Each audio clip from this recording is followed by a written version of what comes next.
Hi ಸ್ನೇಹಿತರೆ, ಎಲ್ಲರಿಗೂ ನಮಸ್ತೆ. Welcome back to my channel crick information in Kannada.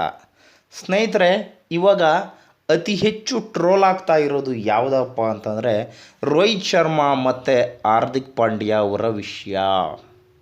ಸ್ನೇಹಿತರೆ, ಅದೇನು ಅಂತ ಹೇಳ್ತೀನಿ. ಅದಕ್ಕೆ ಮುಂಚೆ ಯಾರು ನನ್ನ ಚಾನಲ್ಗೆ ಸಬ್ಸ್ಕ್ರೈಬ್ ಆಗಿಲ್ಲ, ಪ್ಲೀಸ್ ನನ್ನ ಚಾನಲ್ಗೆ ಸಬ್ಸ್ಕ್ರೈಬ್ ಆಗಿ ವಿಡಿಯೋ ನೋಡಿ ಅಂತ ಹೇಳ್ತಾ ಈ ಒಂದು ವಿಡಿಯೋವನ್ನು ಶುರು ಮಾಡ್ತಾಯಿದ್ದೀನಿ. ಬನ್ನಿ ಶುರು ಮಾಡೋಣ.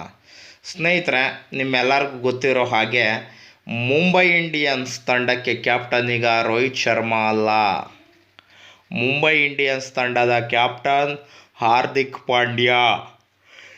ಯಾಕೆ ಹಾರ್ದಿಕ್ ಪಾಂಡ್ಯ ಅವ್ರನ್ನ ಹಾಕ್ಕೊಂಡ್ರೋ ನನಗಂತೂ ಗೊತ್ತಿಲ್ಲ ಸ್ನೇಹಿತರೆ. ಹಾರ್ದಿಕ್ ಪಾಂಡ್ಯ ಅವ್ರನ್ನ ಕ್ಯಾಪ್ಟನ್ ಆಗಿ ಮಾಡಿದ್ರು. ರೋಹಿತ್ ಶರ್ಮಾ ಅವರೇ ಇದ್ದರು, ರೋಹಿತ್ ಶರ್ಮಾ ಅವರೇ ಮುನ್ನಡೆಸ್ತಾ ಇದ್ದರು, ಆದರೂ ಕೂಡ ಹಾಕ್ಕೊಂಡ್ರು. ಈಗ ರೋಹಿತ್ ಅವರಿಗೆ ಹಾರ್ದಿಕ್ ಪಾಂಡ್ಯ ಕ್ಯಾಪ್ಟನ್ಸಿಯಲ್ಲಿ ಏನಂತಾರೆ ಆಟ ಆಡೋದಕ್ಕೆ ಇಷ್ಟನಾ?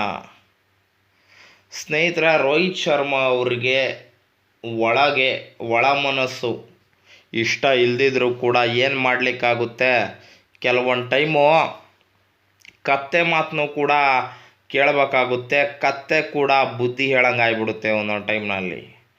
ಆ ರೀತಿಯಾಗಿ ರೋಹಿತ್ ಶರ್ಮಾ ಈಗ ಇದ್ದಾರೆ.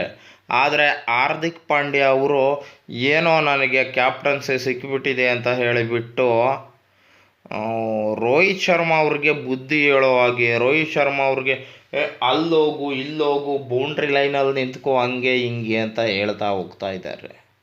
ಸ್ನೇಹಿತರೆ, ಕ್ಯಾಪ್ಟನ್ನು ಈ ಥರ ಹೇಳಬಾರ್ದ ಅಂತ ನೀವು ಕೇಳ್ಬೋದು. ಸ್ನೇಹಿತರೆ, ಕ್ಯಾಪ್ಟನ್ನು ಹೇಳ್ಬೋದು, ಆದರೆ ಯಾರಿಗೆ ಹೇಳಬೇಕು ಯಾರಿಗೆ ಹೇಳಬಾರ್ದು ಅನ್ನೋವಷ್ಟು ಪರಿಜ್ಞಾನ ಆ ಕ್ಯಾಪ್ಟನ್ಗೆ ಇರಬೇಕು. ಇವರು ಕ್ಯಾಪ್ಟನ್ಸಿ ಮಾಡ್ತಿರೋ 10ರಷ್ಟು ಸಲ ಕ್ಯಾಪ್ಟನ್ಸಿ ಮಾಡಿ ಬಂದಿರೋರು ರೋಹಿತ್ ಶರ್ಮಾ. ಮತ್ತು ಇನ್ನೊಂದು ವಿಷಯ ಏನಪ್ಪ ಅಂದರೆ ಅವರು ಹಾಲಿ ಇಂಡಿಯನ್ ಟೀಮ್ ಕ್ಯಾಪ್ಟನ್ ಕೂಡ ಹೌದು ರೋಹಿತ್ ಶರ್ಮಾ. ಅಂತಹ ಒಬ್ಬ ಪ್ಲೇಯರ್ನ ಇವರು ಈ ರೀತಿ ಉಪಯೋಗಿಸ್ಕೊಳ್ಳೋದು ಎಷ್ಟು ಸರಿ? ರೋಹಿತ್ ಶರ್ಮಾ ಕೇಳ್ತಿದ್ದಾರೆ, ನನಗೆ ಹೇಳ್ತಿದ್ದೀನಪ್ಪ ಬೌಂಡ್ರಿ ಲೈನ್ಗೆ ಹೋಗು ಅಂತವ ಅಂತ. ಹೌದು, ನಿನಗೆ ಹೇಳ್ತಿದ್ದೀನಿ ಹೋಗು ಅಂತ ಹೇಳ್ತಾ ಇದ್ದಾರೆ. ಮತ್ತು ನೀವು ನೋಡಿರ್ಬೋದು, ಆಲ್ಮೋಸ್ಟು ಇಂಡಿಯನ್ ಕ್ರಿಕೆಟ್ ಬಂದಾಗಲೂ ಕೂಡ, ಇಂಡಿಯಾ ಟೀಮಾಗಿದ್ದಾಗಲೂ ಕೂಡ ಬೌಂಡ್ರಿ ಲೈನ್ಗೆಲ್ಲ ರೋಹಿತ್ ಶರ್ಮಾ ಬೌಂಡ್ರಿ ಲೈನ್ಗೆ ಹೋಗಿರಲಿಲ್ಲ. ಅವರು ಫ್ರಂಟಲ್ಲೇ ನಿಂತ್ಕೊತಾ ಇದ್ದರು. ಯಾಕೆ ಗೊತ್ತಾ ಫ್ರಂಟಲ್ಲೇ ನಿಂತ್ಕೊತಾ ಇದ್ದಿದ್ದು? ಅವರಿಗೆ ತೀರಾ ಅಷ್ಟೊಂದು ಫಿಟ್ನೆಸ್ ಇಲ್ಲ. ವಿರಾಟ್ ಕೊಹ್ಲಿ ಅವರಷ್ಟು ಬೇಗ ಓಡೋ ಅಂಥ ಫಿಟ್ನೆಸ್ ಇಲ್ಲ. ಸ್ವಲ್ಪ ದಪ್ಪಾಗಿದ್ದಾರೆ, ಅದು ಗೊತ್ತು. ಅವ್ರನ್ನ ಆಡ್ಕೊಂಡಿದ್ರು ಇದಕ್ಕೆ ಮುಂಚೆ ಕೂಡ, ಪ್ರೆಗ್ನೆನ್ಸಿ ಪ್ಲೇಯರ್ ಅನ್ನೋ ರೀತಿ ಆಡ್ಕೊಂಡಿದ್ರು. ಇಷ್ಟೆಲ್ಲ ಗೊತ್ತಿದ್ರೂ ಕೂಡ ಹಾರ್ದಿಕ್ ಪಾಂಡ್ಯ ಅವ್ರನ್ನ ಮುಂದೆ ನಿಲ್ಲಿಸೋದು ಬಿಟ್ಟು ಹಿಂದೆ ನಿಲ್ಲಿಸ್ತಾರೆ. ಒಂಥರ ಅವಮಾನ ಮಾಡೋದು ಅದು ಒಬ್ಬ ಹಿರಿಯ ಕ್ರಿಕೆಟಿಗನಿಗೆ. ನಾನು ಎಲ್ಲ ತಿಳ್ಕೊಂಡಿದ್ದೀನಿ, ನನಗೆಲ್ಲ ಗೊತ್ತು ಅನ್ನೋ ಒಂದು ದುರಹಂಕಾರ. ಹಾರ್ದಿಕ್ ಪಾಂಡ್ಯ ಬಗ್ಗೆ ನಾನು ಹೇಳೋದೇನಪ್ಪ ಅಂದರೆ, ಒಬ್ಬ ಒಳ್ಳೆ ಆಟಗಾರ, ತುಂಬ ಚೆನ್ನಾಗಿ ಆಡಿದ್ದಾರೆ. ಆದರೆ ಅವರಿಗೆ ಒಳ್ಳೆ ಸಂಸ್ಕಾರ ಇಲ್ಲ ಅಂತ ನಾನು ಹೇಳ್ತೀನಿ.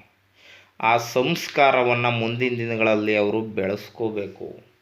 ಯಾರಿಗೆ ಯಾವ ರೀತಿ ಹೇಳಬೇಕು ಅನ್ನೋದನ್ನ ತಿಳ್ಕೋಬೇಕು. ನೀವು ಗೆದ್ದಿರ್ಬೋದು, ಗುಜರಾತ್ ಟೈಟನ್ಸ್ಗೆ ಹೋಗಿ ಕಪ್ ಗೆದ್ದಿರ್ಬೋದು ನಾಯಕನಾಗಿ. ಒಬ್ಬ ನಾಯಕ ಅಂದ ಮಾತ್ರಕ್ಕೆ ನಾನೇ ಗೆಲ್ಲಿಸ್ಬಿಟ್ಟಿದ್ದು ಕಪ್ಪು ಅಂತ ಅಂದ್ಕೊಳ್ಳೋದು ಎಷ್ಟು ಮಾತ್ರ ಸರಿ? ನಾನೇ ಕಪ್ ಗೆಲ್ಲಿಸಿದ್ದು, ನನ್ನಿಂದಲೇ ಆಗಿದ್ದು ಎಲ್ಲವ ಅಂತ ಅಂದ್ಕೊಳ್ಳೋದು ಎಷ್ಟು ಮಾತ್ರ ಸರಿ ಅಂತ ನನಗೆ ಗೊತ್ತಿಲ್ಲ.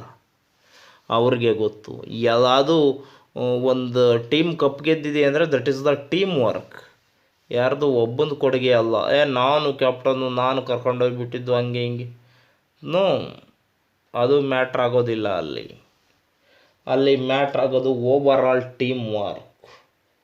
ಅದನ್ನೇ ಇವರು ಬಂದುಬಿಟ್ಟು ನಾನು 2-3 ಮ್ಯಾಚ್ 2 ಸಲ ಫೈನಲ್ಲಿಗೆ ಕರ್ಕೊಂಡೋಗಿದ್ದೀನಿ, 1 ಸಲ ಕಪ್ ಗೆಲ್ಸಿದ್ದೀನಿ, ಇಲ್ಲಿ ಹಂಗೆ ಮಾಡ್ತೀನಿ ಅಂತ ಹೇಳಿಬಿಟ್ಟು ಹಿರಿಯ ತಂಡದ ಆಟಗಾರನನ್ನು ಈ ರೀತಿ ನಡೆಸ್ಕೊಳ್ಳೋದು ತಪ್ಪು ಸ್ನೇಹಿತರೆ. ನಿಮ್ಗೇನು ಅನಿಸುತ್ತೆ ಕಮೆಂಟ್ ಮಾಡಿ. ನೀವು ಕೆಲವರು ಅನ್ಬೋದು ಅವರು ಕ್ಯಾಪ್ಟನ್ನು ಗುರು, ಅವರು ಹೇಳ್ದಂಗೆ ಇವ್ರು ಕೇಳಲೇಬೇಕು ಅಂತ.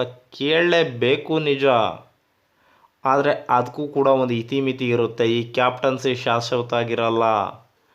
ಆ ಕ್ಯಾಪ್ಟನ್ಸಿ ಬಿಟ್ಟು ಕೆಳಗಿಳಿಲೇಬೇಕಾಗುತ್ತೆ. ಆದರೆ ನೋಡೋರ ಕಣ್ಣಿಗಾದರೂ ಹಾರ್ದಿಕ್ ಪಾಂಡ್ಯ ಅಚ್ಚು ಜೋಕರ್ ಥರ ಆಗಿಬಿಡ್ತಾರೆ ಅಷ್ಟೇ. ಸ್ನೇಹಿತರೆ, ಇಷ್ಟೇಳಿ ಈ ವಿಡಿಯೋನ ಮುಗಿಸ್ತಾ ಇದ್ದೀನಿ. ಜೈ ಹಿಂದ್, ಜೈ ಕರ್ನಾಟಕ, ಜೈ RCB.